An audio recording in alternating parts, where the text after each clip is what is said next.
France کی دارالحکومت Paris میں مسلم لیگ فرانس کی جانب سے ورکرز کنونشن کا اہتمام۔ ورکرز کی کثیر تعداد میں آمد حال میں دل دھرنے کی جگہ نہ تھی۔ موجودہ حکومت نے پاکستان کا دیوالیہ نکال کر رکھ دیا ہے۔ کارکنان کی جانب سے موجودہ حکومت کے خلاف شدید نعرے بازی کی گئی۔ اس موقع پر شہباز شریف اور اسحاق ڈار کے حق میں بھی خوب نعرے بلند کیے گئے۔ مسلم لیگ نون کے دور میں پاکستان ترقی کی جانب گامزن تھا۔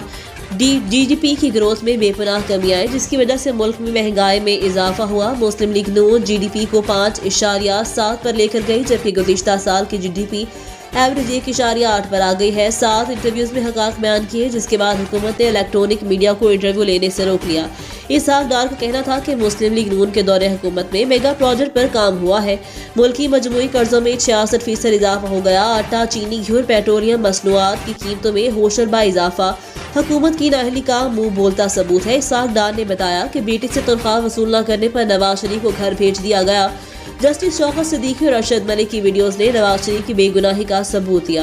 انہوں نے کہا، اوورسیز ووٹ کی قدر کرتے ہیں، لیکن ہمارا مطالبہ ہے کہ اوورسیز کو قومی اور صوبائی اسمبلیوں میں نشستیں ملنی چاہیے تاکہ یہ اپنے نمائندے خود منتخب کریں۔ تقریب کے آخر میں خالصتاً تحریک کی سکھ کمیونٹی کے نمائندوں نے بھی پاکستان کے ساتھ یکجہتی کا مظاہرہ کیا اور پاکستان زندہ باد کے نعرے لگائے۔